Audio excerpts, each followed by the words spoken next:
好，嚟到中文嘅 intensive 嘅甲部，我哋會做一個地獄操卷班。包保各位同學今次經過嚟完呢個地獄操卷班咧，都會明白同埋知道咧，掌握每一課課文嘅基礎知識啦。其實咧，呢個地獄操卷班簡稱兩隻字，我哋就係叫背默。只不過咧，你要知道咧，喺公開市場入面咧，面對各種唔同嘅挑戰、壓力壓上在心頭上面嘅時候咧，我哋好容易咧就會唔知道自己做乜。所以咧，我哋已經透過呢一個嘅練習咧，其實去 recall 翻大家嘅記憶啦。除此之外，就係咧當中係有自訓，同埋當中咧係會叫你去默一個句子嘅，佢係有權去叫你默一個句子嘅。多數同大家都唔怕同你講啦，各位補習老師咧都應該會講噶啦。論人論考論君子係走唔甩㗎啦，咁啊詞三首詩三首當然就一定會叫你背默啦，有機會叫你背默啦，係咪先？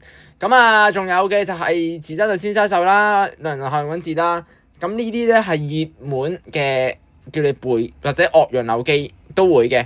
啊，至於出師表，至於國論咧，佢會唔會抽一句叫你背出嚟咧？就機會就可能好微啦，係咪先？逍遙遊都係啦，即係長嗰啲啦，佢唔會叫你廉頗藺相如，叫你默一句句子啦，唔會啦。但係因為你知道嘅就係佢就會考呢啲知識咯。咁所以咧，經過完呢一次嘅地獄所謂嘅地獄操卷班，就係我哋去佢會問你，就係叫你摘錄句子啦，全部都係摘錄句子嘅啦。當中咧你就 recall 翻所有記憶㗎啦。講翻起論人論考論君子呢一課咧，其實非常之散收收嘅一課嚟嘅，係冇一個連貫性嘅，所以我哋叫做語體錄。個意思就係咧，係我講一句，然之後佢就回答一句。阿孟懿子就問孝，跟住阿總子就子曰無為，即係你明唔明啊？係一個對話嚟，而嗰個對話咧係節錄嚟嘅，即係可能佢一日講咗幾句嘅時候，佢就抽咗幾句就做節錄。我第二日又講其他嘅句子，係唔同內容，係講唔同層面，係嗰啲唔同睇法嘅。所以咧係散收收，好難記。但係咧，當做題目就會反映到學生識唔識得去運用呢啲咁嘅知識啦。第一題佢就話啦，論人論考論君子咧，其中一則嗱，我咧就考試都係咁㗎，佢唔會同你講話論人，其中一則佢直情就係講呢一笪呢個課題出嚟。咁啊話其中一則咧，君子係重視個人能力，唔會理其他人係咪賞識自己嘅。咁咪即係嗰句記唔記得啊？君子病無能醫咯，君子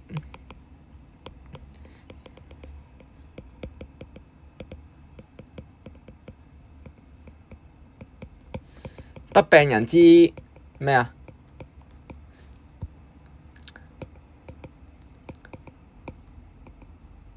不己知也。即係咧，君子佢病，咩叫病啊？就擔心自己啊，缺乏能力。OK， 但係佢係從來唔擔心人哋嘅能力同自己相唔相符嘅，人哋嘅能力及唔及到自己嘅，係咪先？咁所以你要知道咧，君子佢係會着重自己嘅修身嘅修行多過別人佢哋嘅。佢覺得要求自己，君子係對自己有要求，佢係從來唔會要求別人嘅。係唔擔心別人知唔知道自己有冇能力嘅，唔擔心別人知唔知道自己有冇才幹嘅，佢只係擔心自己冇能力嘅啫。咁所以你要知道咧，其實呢一樣嘢係講緊，其實呢樣嘢就係講緊佢哋係會佢哋係會去對自己係有高要求啦，所以就係咁啦。咁所以啦，繼續。佢就話咧，有一則就提及君子嘅為人處事嘅方式喎。你要知道為人處事，君子係點樣㗎？佢對待人嘅時候會點啊？佢係君子係求諸己㗎嘛。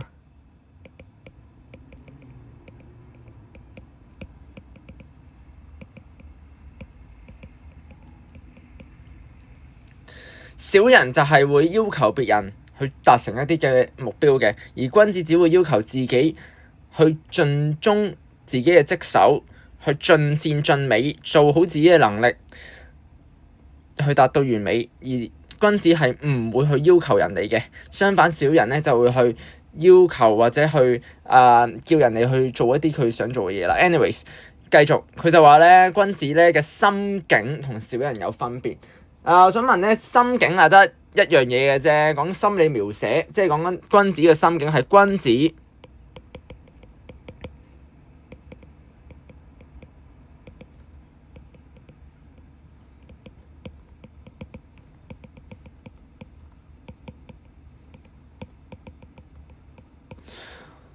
君子坦蕩蕩，小人長戚戚。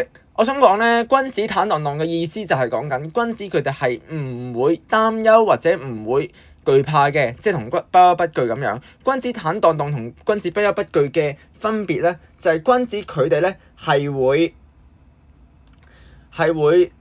佢哋咧係會唔擔心自己啦，同埋佢哋係會因為佢哋知道咧，佢哋做嘅事咧係問心無愧嘅。嗱，君子會錯嘅，孔子亦都承認君子所有人都會有錯，只不過君子喺錯咗嘅時候，佢哋會知道自己嘅錯嘅問題，然之後面壁思過，然之後就改過自新，就唔會重蹈覆轍嘅。相反，小人咧就唔會知道自己錯啦。第一，錯咗唔知道自己錯；第二，唔會改，錯咗唔會改，所以小人咧就會常憂常懼啦。但係君子就不憂不懼嘅，所以同坦蕩蕩係一樣㗎，係呼應㗎。因為君子咧當錯咗嘅時候，佢哋 realize 到自己錯嘅時候，好啦，咁佢哋就會反省自己，下一次咧就唔會犯同樣嘅錯誤，所以佢哋就內省不疚啦。所以就係君子坦蕩蕩，就係君子佢哋係會有自信咁解，同埋佢哋咧。係咪過分自信呢？係咪自我中心呢？唔係，佢哋只不過係佢哋能夠可以喺錯誤中學習，然之後明白到修身養性，達到一個智慧明達嘅境界。第四啦，佢就話咧，貧與賤就做取捨啦。咁摘錄有關句子咯喎。富與貴咧，你要知道咧，就係人之所欲也嚟嘅嚇。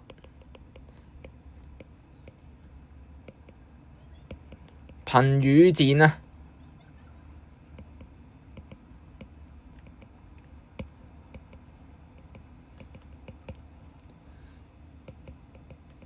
是人之所惡也。OK， 咁不以其道得之，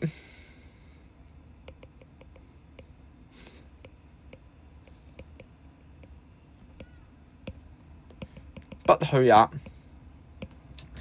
你要知道咧，富同埋貴咧，即係 money and fame 啊，即係我哋英文講。如果你有上英文 course 咧，你會聽到1萬次呢啲噶啦。不過 anyways 啦，我呢度就唔做宣傳咯。英文 course，money 同埋 fame 咧都係人嘅 desire 嚟嘅，人嘅 wants and need 嚟嘅。人係想得到呢啲嘅錢財同埋顯貴。咩叫顯貴啊？即係名利。有錢啦，有名利啦，咁咪係所有人嘅目標嚟嘅。你要知道，喂。無啦啦天跌落嚟1000蚊，跟住之後周圍冇人嘅，你會唔會執啊？你都可能有呢個慾望去執啦。所以即使你唔係真係攞隻手去執嗰1000蚊，但係你都會有一秒係諗，究竟我執唔執呢1000蚊咧？對我嚟講可能有用嘅喎。咁所以你要知道咧，富同埋貴係人嘅想得到嘅嘢。所以我跨課文又呼應去，一定會諗到㗎啦。如我所欲也。喂，熊掌啊，同埋乜嘢啊？魚都係我想得到嘅喎。咁最後點解會揀咗魚？唔係 sorry， 點解揀熊掌嘅咧？因為知道咧，其實我哋應該要去捨生取義，我哋應該要有本心做人，唔應該為咗一啲嘅功名利祿啊，唔應該為咗一啲美人啊，唔應該為咗一啲宮室啊。或者唔應該為咗窮乏寫出得我也而去捨棄你本身有本身嘅本心嘅義嚟嘅。人出生就有本心，只不過好多人佢哋忘記咗佢哋本身，失去咗本心，為咗一啲宮室之美、妻妾之鳳同埋窮乏者所得我也而失去咗佢哋嘅本心嘅啫。即係咧，其實個作者係 assume 所有人都有本心嘅，只不過佢哋咧係忘記。所以咧，呼應翻呢度啊，你要知道咧。其實佢話人同埋富同埋貴咧係人嘅慾望，只不過前提係你要得到富同埋貴咧冇問題，前提係你要用一個正確嘅渠道去得到，用一個正確嘅途徑，你唔係靠賄賂，唔係靠偷呃拐騙，唔係靠奸淫擄掠去得到啲富同埋貴嘅，你係要靠正確嘅道路，例如做教書啦、做醫生、律師啦呢啲方法去做出成就，然之後得到富同埋貴。OK。而貧與賤即係咩意思啊？咩叫貧同埋賤啊？貧嘅意思即係講貧窮，賤就係講地位卑賤，即係講緊做乞衣啊！做乞衣點解賤啊？即係做乞衣窮我就知啦，做乞衣即係揸兜啦，即係冇飯食啦，係咪啊？但係做乞衣點解賤啊？做乞衣賤嘅，因為佢要卑躬屈膝喺人哋面前，跟住喺度乞食，係幾咁醜怪嘅一樣嘢，所以地位係非常卑賤嘅。所以咧，我又拉翻去如我所欲也有 cross topic 啦，我同你。如我所欲也入面咧，你記唔記得黑人啊？你覺得黑人係點啊？黑人賤唔賤啊？嗱，呢個就考到你啦。黑人就梗係唔會賤啦，因為黑人咧喺如我所欲也入面咧，黑人佢係唔會接受一啲唔經過尊重俾佢哋嘅食物㗎。即係佢哋有骨氣嘅，佢哋有面子嘅，做人有面子嘅，佢哋係唔會接受任何不經尊重嘅食物，所以啲黑人唔係賤，啲黑人可能係窮，因為佢哋冇錢，但係黑人係有面子，佢哋有意義嘅，所以佢哋係唔會佢哋係唔會苟且偷生嘅，佢哋會將呢一個嘅大義係先於生命嘅，即使佢哋覺得可能我而家唔接受你遮來嘅知識，可能會面臨死亡嘅危機，但係佢哋都唔會選擇去捨去義而去挽留佢哋嘅生命，因為佢哋要面子同埋佢哋要有一個正確嘅方法去得到一啲錢財嘅，你明唔明啊？第五啦，佢就話咧，君子同埋小人在於待人接物嘅分別喎。喂，其實咧，我想講待人接物係講緊咩先？嗱，待人接物咧就係講緊佢哋嗰個嘅處事態度啦，喺對於社交方面係點樣啦？君子咧就成人之美嘅，小人就成人之惡啦，不成人之惡啦。就不成人之惡啦。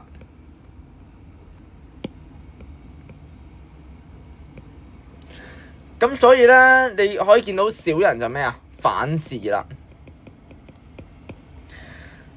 嗱，喺待人接物方面咧，君子就會去成全人哋嘅美德，就係例如有個細蚊仔幫我阿婆執橙，呢個咪美德嚟咯。而君子佢哋就會成全人哋嘅美德。當一個君子見到有個細路幫阿婆執橙嘅時候，下次可能見到有個傷殘人士仆低咗喺條路上，佢咪會去幫佢哋咯，因為佢成全咗人哋嘅美德啊嘛。人哋做咗啲美德嘅事情，佢咪會覺得呢啲嘢值得學習，我就去學啦。但係小人你知唔知道咧？佢哋係唔會成全美德㗎。小人咧只會成全人哋一啲壞嘅事情，就例如有個細蚊仔同佢講話，喂，吸煙好正，好型喎，好似黑社會咁喎，咁咪吸咯。佢話：喂，偷嘢咧，喂，你知唔知道啊？嗰間雜貨鋪咧冇閉路電視㗎，冇人看管㗎，你隨時可以偷得㗎。咁第二日佢咪走去偷咯。咁所以呢啲咪就係成人之惡咯，即係做一個壞榜樣。OK， 做一個壞榜樣而跟從咗一個壞榜樣。OK， 咁即係荼毒咗佢啦，咁教唆咗佢啦。所以咧，第六題啦，繼續睇。其中一則咧喺論人類向之係講君子言過其實，個意思就係講得出做得到，所以君子咧佢係會此其言而過其行嘅。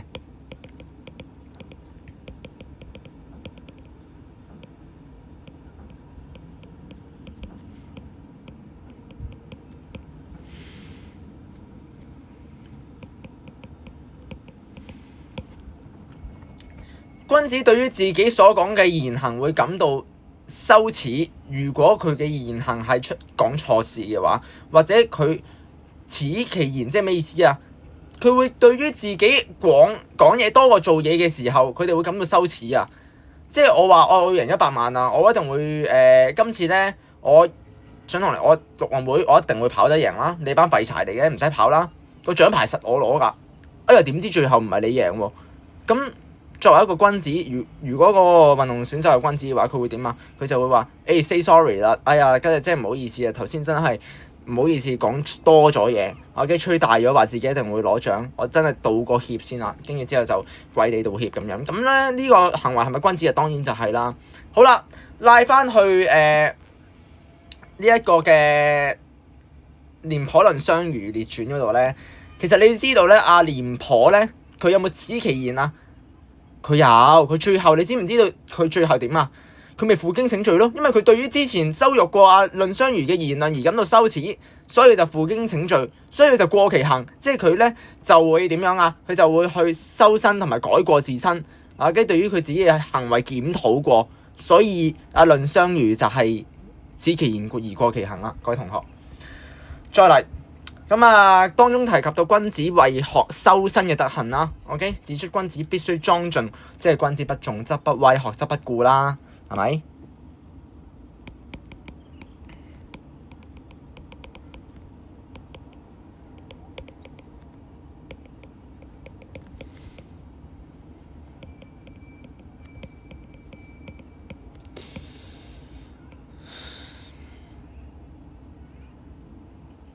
好啦，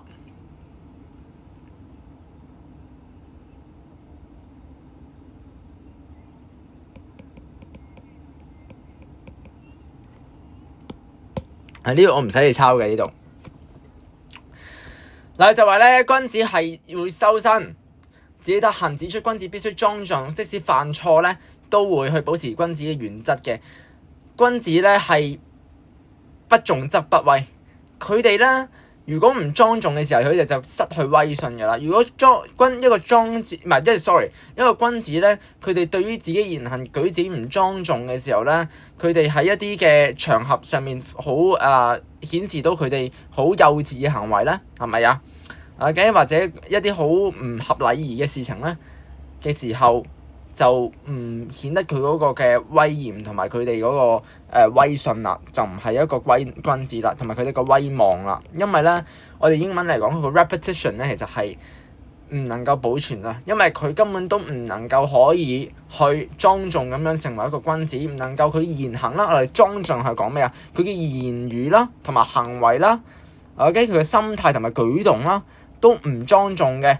OK，咁就唔係一個君子應有嘅態度同埋行為啦。咁啊，當中提及君子嘅心境啦，就講君子係指出君子不作不當嘅行為，自省時自然就無可畏懼啦。咁啊，所以咧呢度就係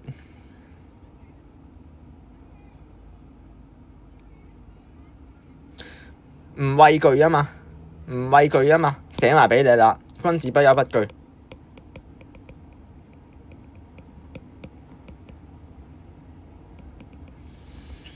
內省不疚。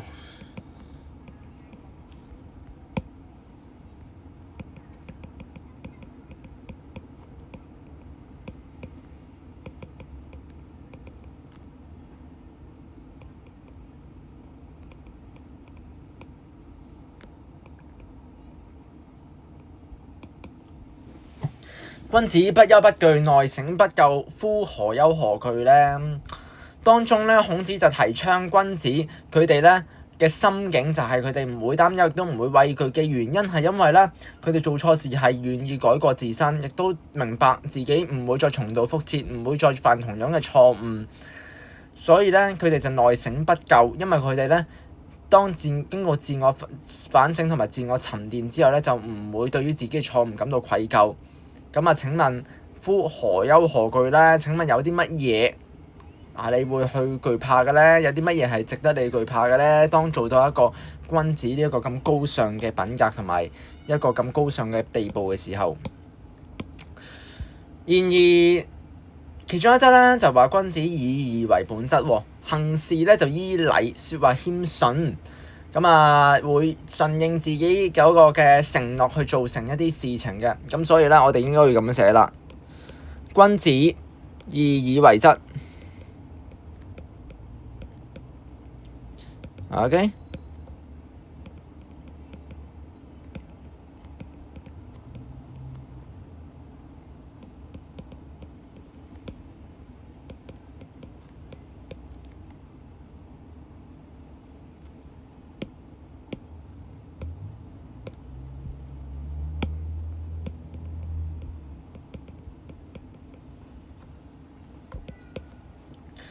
君子咧就以義，咩叫義啊？義就係一條界線嚟嘅。義呢條界線咧就係分清咩事係正確，咩事係不義。不仁不義嘅意思就係講緊咧，你做事咧，你係唔失去呢個道義啊，你失去咗呢個人嗰個嘅本性啊，你冇咗啦，你唔明白咩叫做即係你個本心失去咗，你失去咗一個本心。所以咧，義係一樣好重要嘅嘢嚟嘅。而義就係作為君子嘅本質。OK， 咁而禮咧就係當你做行為嘅時候咧，你嘅行動會表達出你嘅禮出嚟嘅。咁所以咧，你要知道咧，佢係行事係依照禮。OK， 講嘢咧係謙遜嘅，唔會自吹自擂嘅，唔會講多過做嘅。OK， 唔會即係空談闊論嘅。咁所以咧就順以成之啦。咁將所説嘅話咧係會信守承諾咁樣去達成出嚟嘅。當中咧有一則就講君子長期處於窮困以及富貴於心境嗰個分別啦。咁即係講緊啦，其實君子咧佢哋咧係不仁者。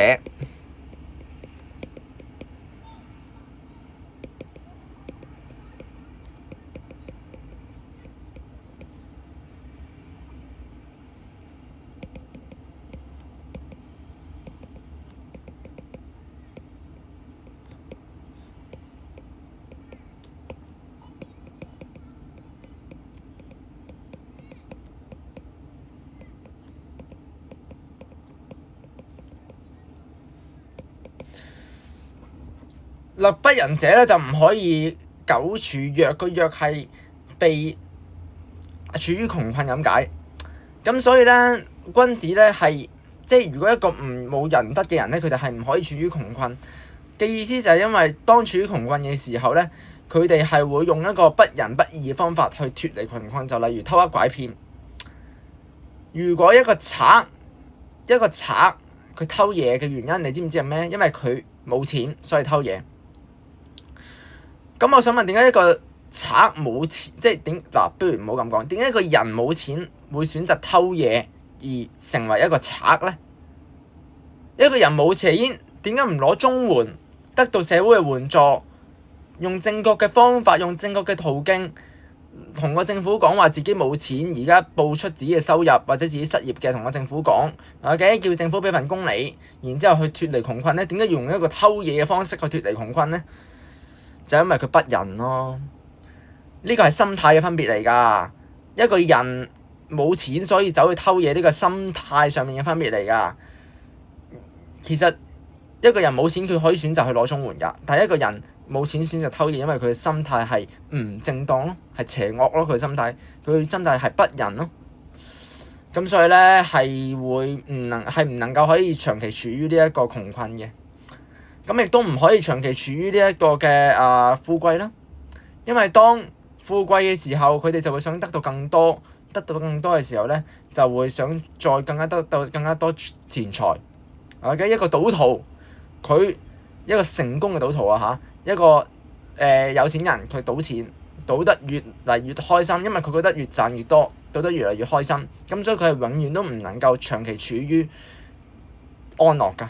因為佢認為越賭都唔夠多，所以佢越賭都唔開心，因為覺得唔夠多，跟住再賭多次啦。咁仁者安人，智者利人。仁者咧，佢會安分守己去繼續達成仁德嘅目標嘅。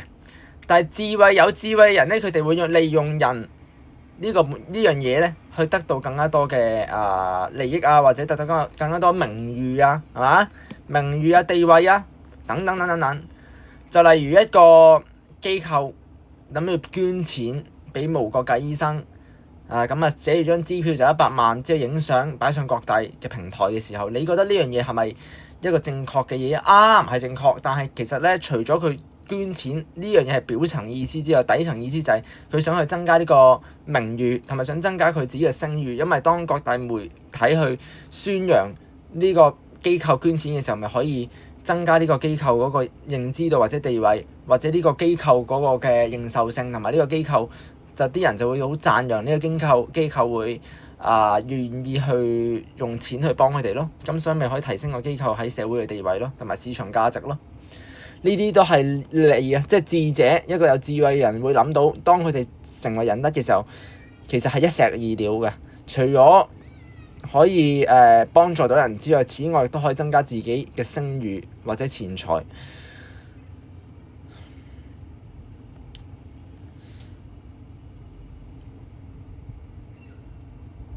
下一 part 再講呢度啦，下一 part。